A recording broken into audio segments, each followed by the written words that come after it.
अस्सलाम ओके, आज का हमारा टॉपिक है gravitational field intensity, conservative field, conservative forces और to prove that gravitational field is a conservative field. ये टारगेट्स हैं आज के हमारे, ठीक है, इनको कवर करना है। तो स्टार्ट करते हैं ग्रेविटेशनल फील्ड से।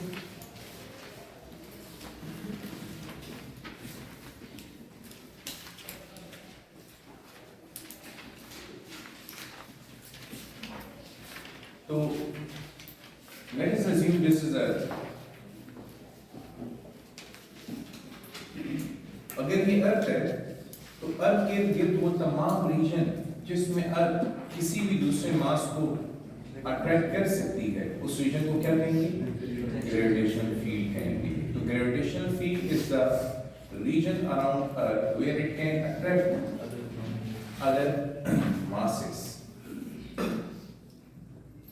तो remember, it is a qualitative concept।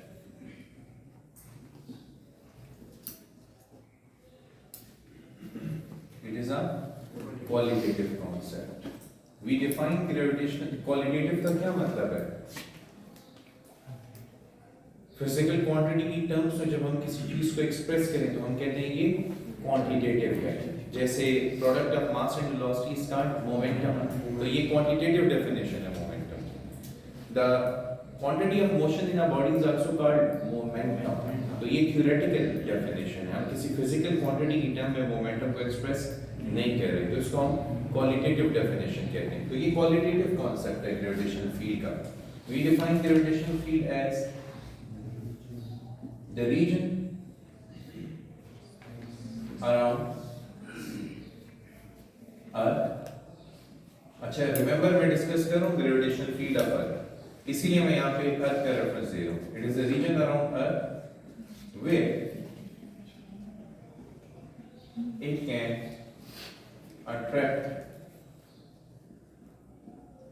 Any other mass. तो क्या मून अर्थ की ग्रेविटेशनल फील्ड में है? यस। अगर वो ना होता तो वो अर्थ की गिर्द रिवॉल्व करता, उसको शो तो नहीं। एटमॉस्फेयर अर्थ की ग्रेविटेशनल फील्ड में है? Yes. Atmosphere is held to earth by gravity. Atmosphere earth के साथ स्टिक है, रुका हुआ है, ग्रेविटी की वजह से रुका हुआ है, ठीक है। ये जितना भी एटमॉस्फेयर है, ऑक्सीजन है, नाइट्रोजन है, डिफरेंट गैसेस हैं।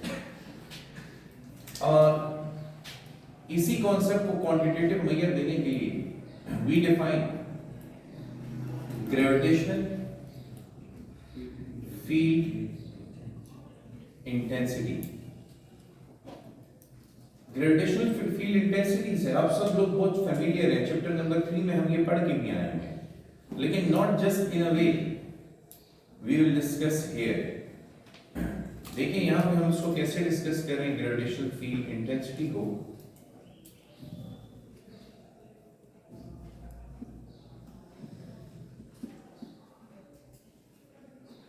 So gravitational field intensity is the gravitational force per unit mass।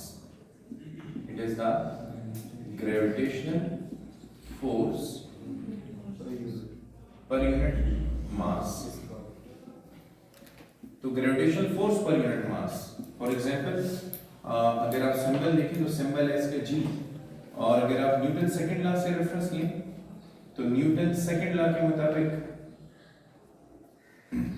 second law W is equal to mg। This weight is gravitational force। This is the force with which Earth attracts a body towards its center।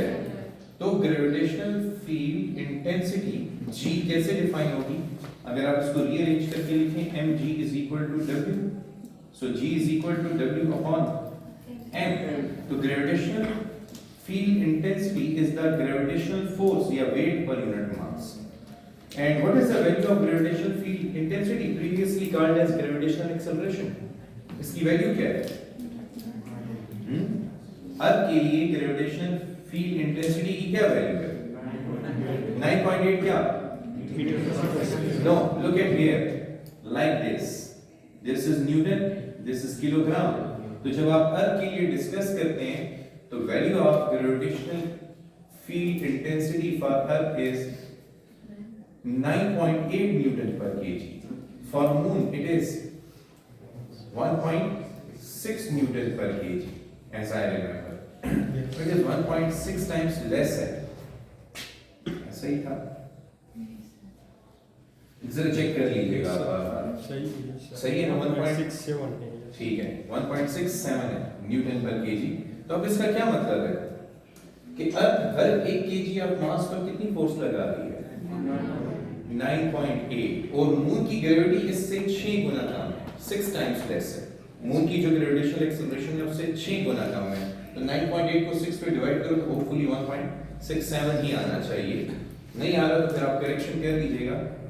तो ये gravitational acceleration या gravitational field strength या gravitational field intensity, they all are one and the same thing.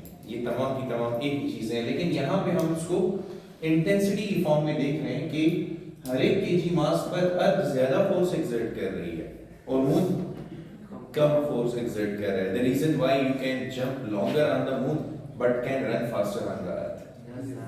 समझ आई? Okay. So what is the unit? Unit आपका newton per KG भी है, and this newton per KG is also equal to metre per second square. You can solve it for yourself. अच्छा, next concept हमारे पास आता है conservative field का.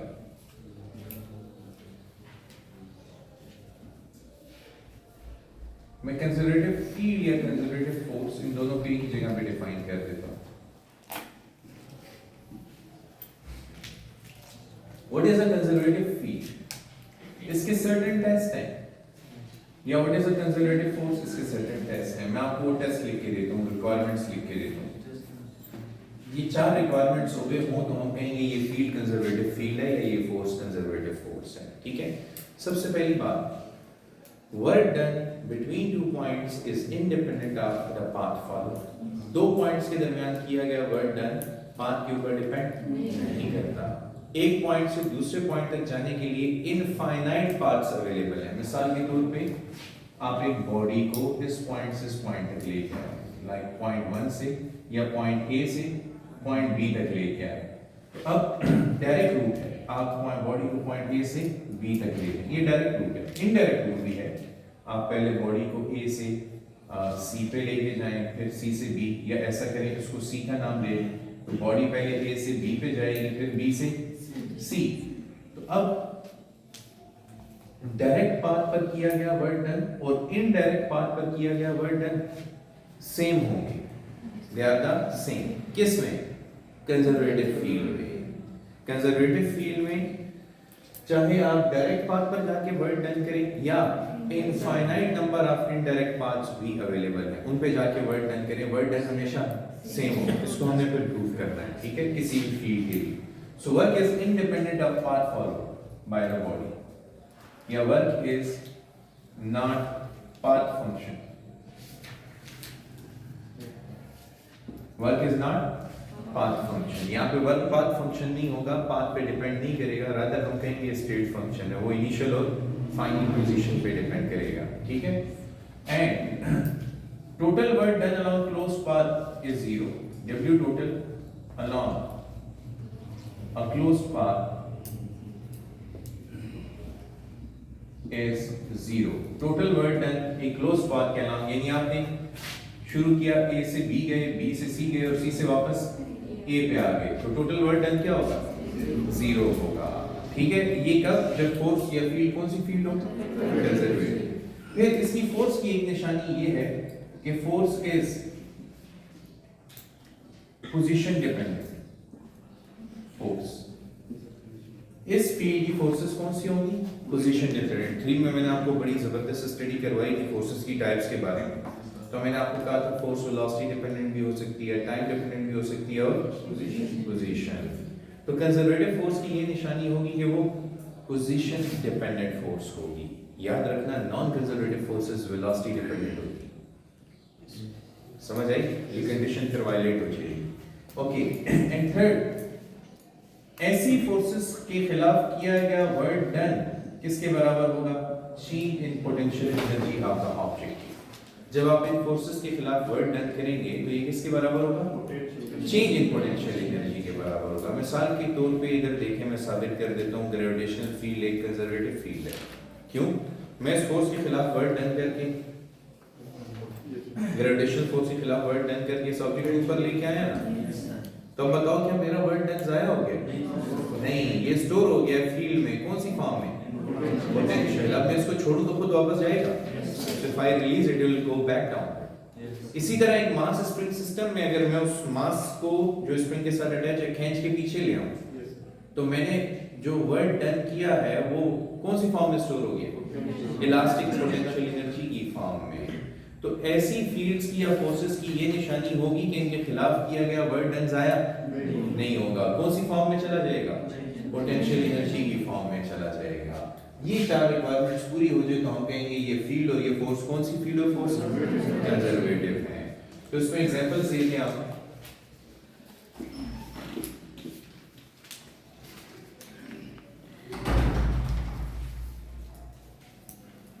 Gravitational field या ग्रेविटेशनल फोर्स, ठीक है, मैं फोर्स लिख देता हूँ। हर फोर्स किसी न किसी फील्ड से बिलोंग कर रही होगी अगर वो नेचुरल फोर्स है।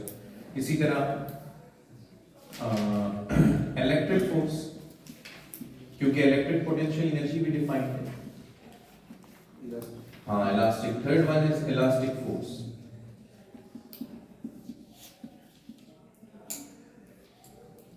अच्छा, फिर हम डिफाइन करते हैं concept of non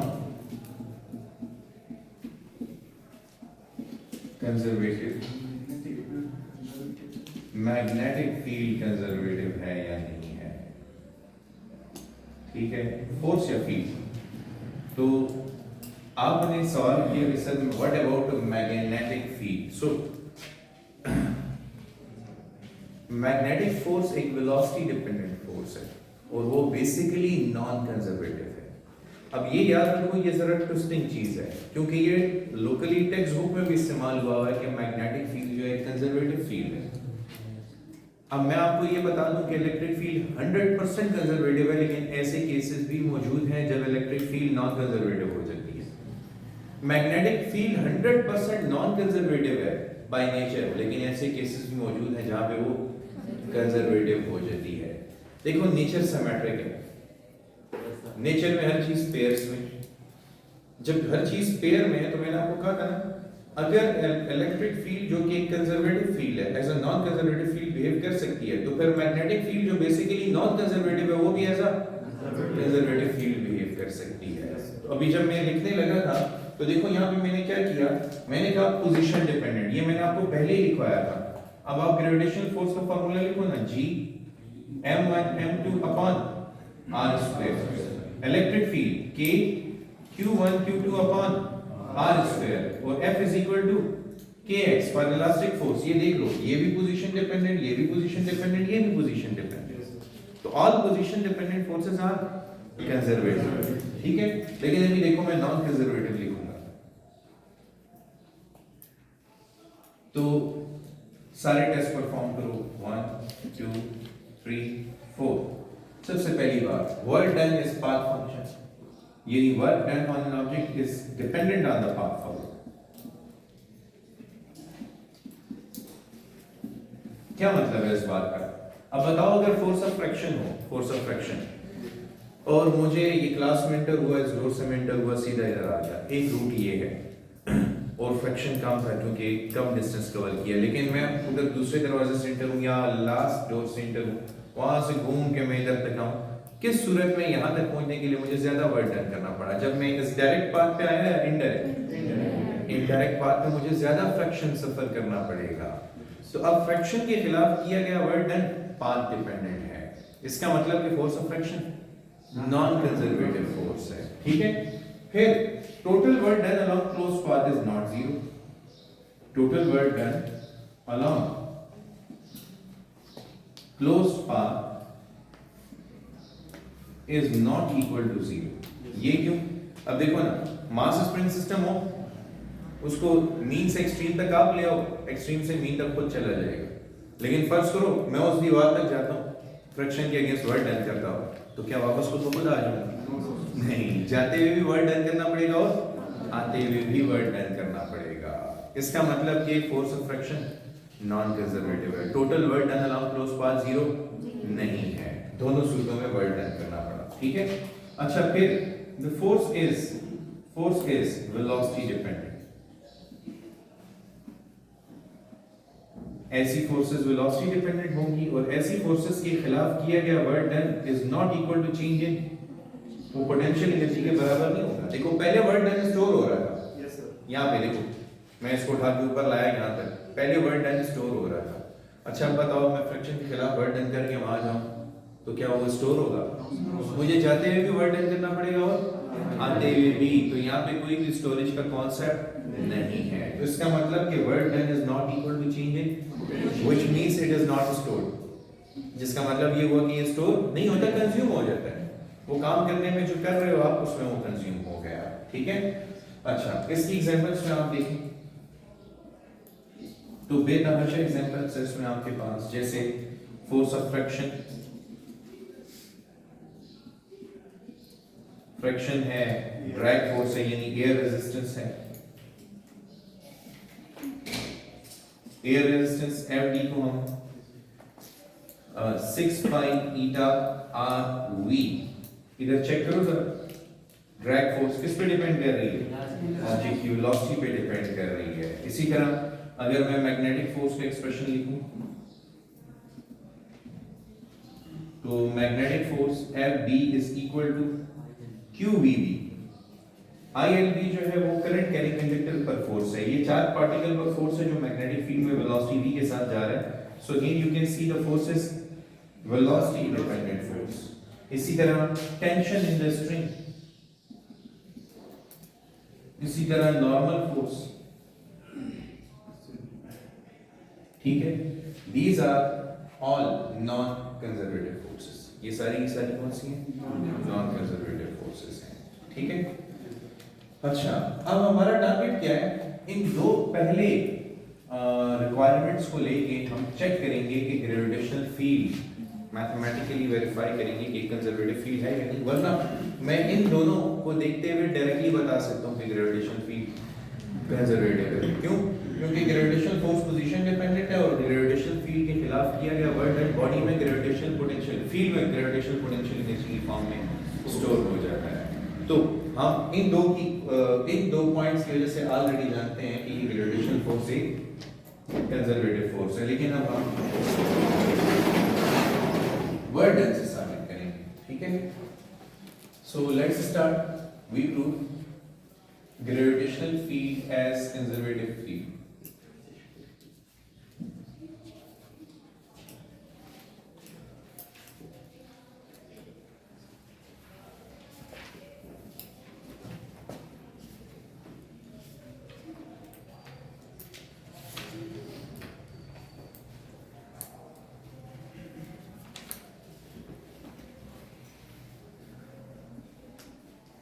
Okay, this was first condition, work done is independent of the path followed।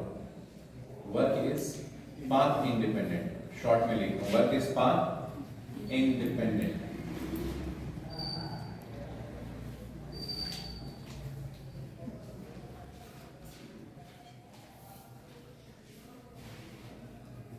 Okay, for this purpose हमें एक path define करना पड़ेगा यहाँ पे, तो उस पाथ के लिए फिर हम वर्क डन की कैलकुलेशन करेंगे। ये बहुत आसान टॉपिक है, पेपर पॉइंट ऑफ व्यू से बहुत इंपॉर्टेंट भी है।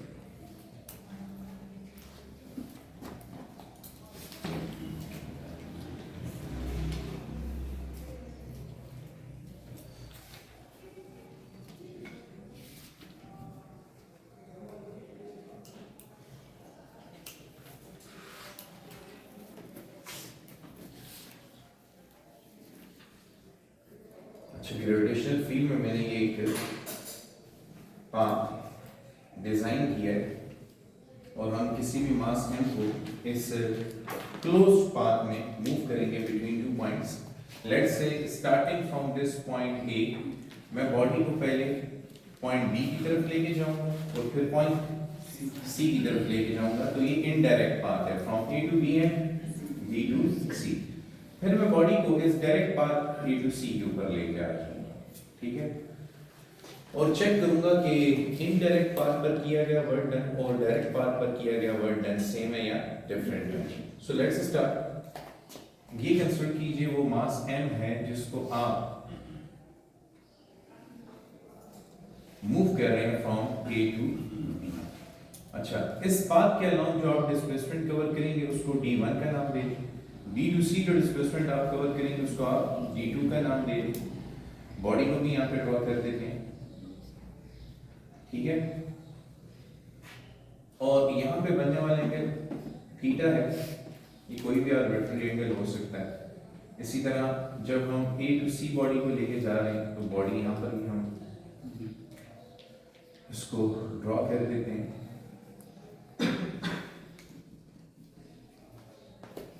ओके, सो हमारा टारगेट क्या है? हमें ये साबित करना है कि work done in moving the object from a to b plus b to c is equal to work done in carrying it from a to c। ये इनडायरेक्ट पाथ पर किया गया वर्क डन है और ये डायरेक्ट पाथ पर, अगर ये दोनों सेम है तो फिर वर्क पाथ डिपेंडेंट नहीं होगा। सो लेट्स स्टार्ट। इनडायरेक्ट पाथ पे काम शुरू करते हैं।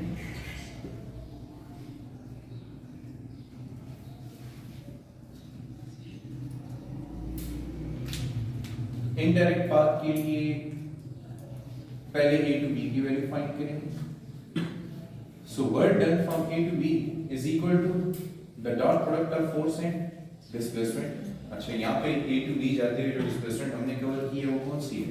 d1 है, उसको d1 का नाम दे दो, f डॉट d1। अच्छा, ये याद रखिए जब मैं इसको नीचे लेके आ रहा हूँ तो मैं इस पर कितनी फोर्स लगा रहा हूँ? इसके वेट के बराबर। इसका वेट w,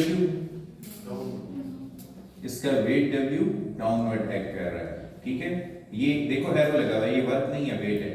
और मेरी फोर्स F वो तो अपवर्ड है, लेकिन मैं किसके खिलाफ वर्क डन फाइंड करना चाहता हूँ?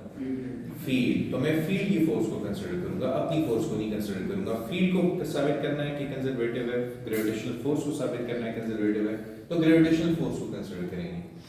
सो यहाँ पे work done from a to b is equal to dot product को ओपन करें f d1 cos theta.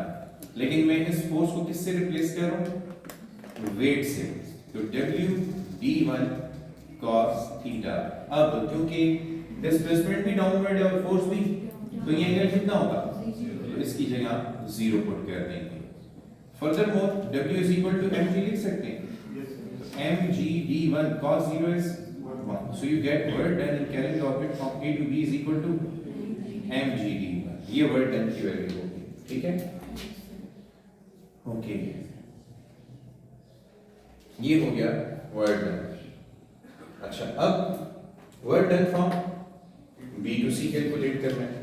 b to c जब हम आ रहे हैं तो डिस्प्लेसमेंट तो हमारे लेफ्ट की तरफ आ रही है, लेकिन वेट w डाउनवर्ड। तो बताओ डिस्प्लेसमेंट में और फोर्स में एंगल कितना है? 90। तो चेक करते हैं कि अब क्या वर्क डन होगा। तो work done in carrying the object from b to c is equal to again f dot d2।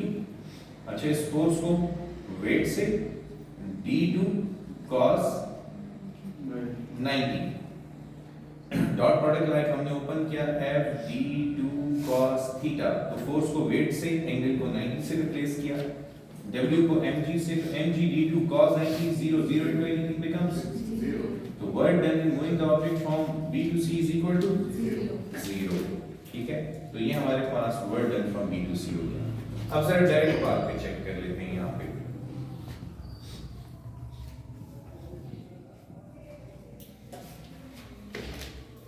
तो डायरेक्ट पाथ पे देखें फ्रॉम a to c। अच्छा, डिस्प्लेसमेंट अब अगर आप देखो तो अलोंग द अगर आप कह रहे हो ये इंक्लाइंड प्लेन है तो displacement is along the inclined plane, ठीक है। ये आपकी डिस्प्लेसमेंट d है, यहां से लेके यहां तक जो डिस्प्लेसमेंट है वो d है और इसका वेट w डाउनवर्ड एक्ट कर रहा है। तो जितना एंगल यहां पे बन रहा है उतना यहां पे भी बनेगा कि नहीं? तो ये आपके पास एंगल थीटा हो गया। अब work done from a to c is equal to again f dot d। Replace करें फोर्स को, बल्कि पहले डॉट प्रोडक्ट ओपन करते हैं, एफ बी कॉस थीटा, ठीक है। अब work done from A to C is equal to F को तो एफ डब्ल्यू से रिप्लेस कर दें, डी कॉस थीटा की वैल्यू मेरे पास नहीं है क्योंकि ये कोई भी एंगल हो सकता है, कोई भी एंगल, लेकिन considering this triangle as right angle triangle, cos theta की वैल्यू क्या होगी, बेस बाय हाइपोटेन्यूज, तो मैं cos थीटा को रिप्लेस कर देता हूं बेस अपॉन हाइपोटेन्यूज से। पहले रिकॉग्नाइज करें कि इस ट्रायंगल में बेस कौन सी और हाइपोटेन्यूज कौन सा है।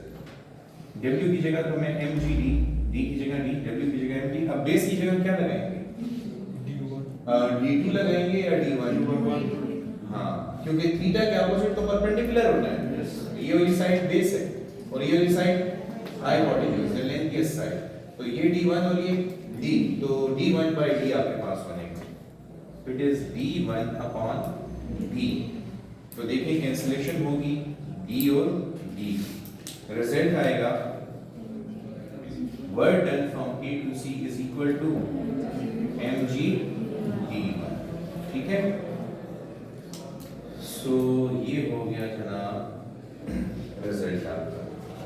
अब चेक करें, इसमें अगर हम वैल्यूज पुट करें लाके तो रिजल्ट आएगा ये किसके बराबर है, WAB mgd1, WBC 0, mgd1 plus 0 is mgd1 which is equal to mgd1, साबित हो गया कि नहीं, ठीक है। अच्छा, अब दूसरा सेक्शन इससे भी आसान, एग्जैक्ट सेम कैलकुलेशंस करेंगे लेकिन क्लोज्ड पाथ में काम करना है, और क्लोज्ड पाथ में काम करने का मतलब ये है कि आप जिस पॉइंट से शुरू करेंगे उसी पॉइंट पे एंड करेंगे। तो देखिए मैं क्लोज्ड पाथ बना के बताता हूं आपको। Second work is total work done along closed path is 0, w total along closed path is 0.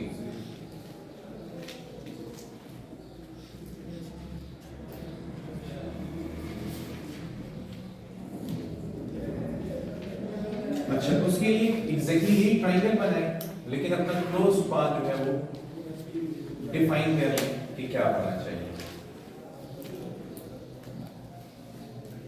Can you please close that door.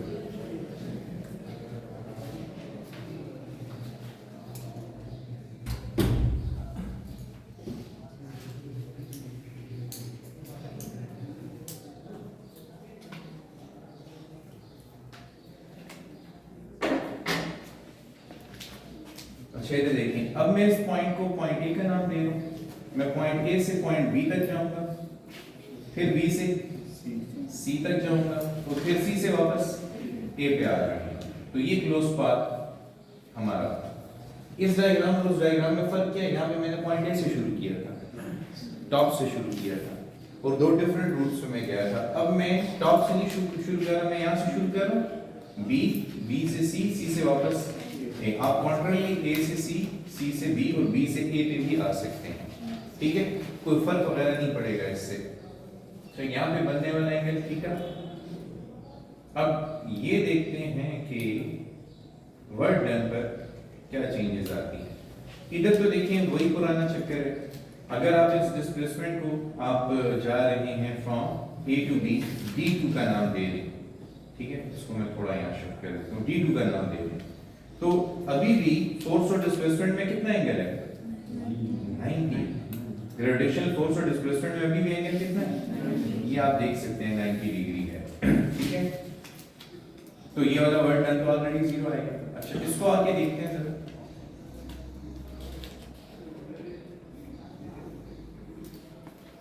अब नोटिस कीजिएगा कि बॉडी अपवर्ड जा रही है डिस्प्लेसमेंट d1 कवर करने के लिए, लेकिन फोर्स अब कितना एंगल है, 180, और C to A तो पुराना ही किस्सा है, क्योंकि पहले भी बॉडी A to C जा रही थी तो डिस्प्लेसमेंट D और वेट W डाउनवर्ड थे, तो ये वर्ड डन हम पुराना ही इस्तेमाल कर लेंगे।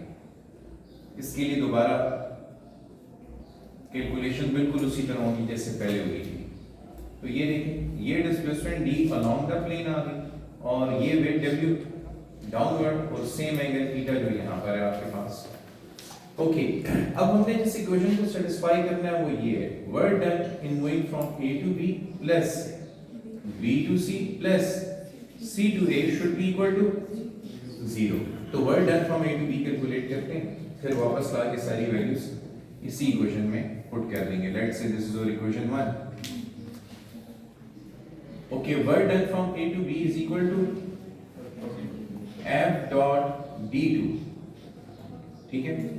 सो work done from a to b is equal to, इधर ओपन करें, f d2 cos theta, f की जगह w d2 cos थीटा की जगह 90 and cos 90 is 0, so you get mg d2 into 0 is equal to 0। so साबित हुआ कि a से b पर जाते हुए कोई वर्क डन नहीं हुआ। ये हो गया work done from a to b। अच्छा अब बारी है work done from b to c। so work done from b to c is equal to again f dot d1, work done from b to c is equal to f d1 cos theta, but the force is equal to weight of the object and the angle between gravitational force and displacement is 180, cos 180 is -1, so you get mg d1 into -1, so you get work done from b to c is equal to minus mg d1। ये result हो गया आपका, ठीक है। अब चलें और खैर अब यहाँ पे हम work done from A to C पुराने इस्तेमाल करेंगे। Work done from A to C कितना है, mg d1, क्योंकि ये पहले भी आया था तो सेम कैलकुलेशन आपने पेपर में करनी है, लेकिन मैं डायरेक्ट यूज कर रहा हूँ। Work done from A to C is equal to plus mg d1। इसको अगर आप इक्वेशन 2 का नाम दें, इसको 3 का नाम दें और इसको 4 का नाम दें, तो पुट द वैल्यूज या सिंपली ऐड 1 2 3 एंड 4। तो 2 3 एंड 4 को ऐड करते हैं, तो work done from a to b plus work done from b to c and then back c to a is equal to equality. ये work done a to b 0, ये work done minus mg d1 और ये work done plus mg d1। Okay plus minus, तो minus mg d1 plus mg d1, they both cancel out and you get 0। साबित हो गया।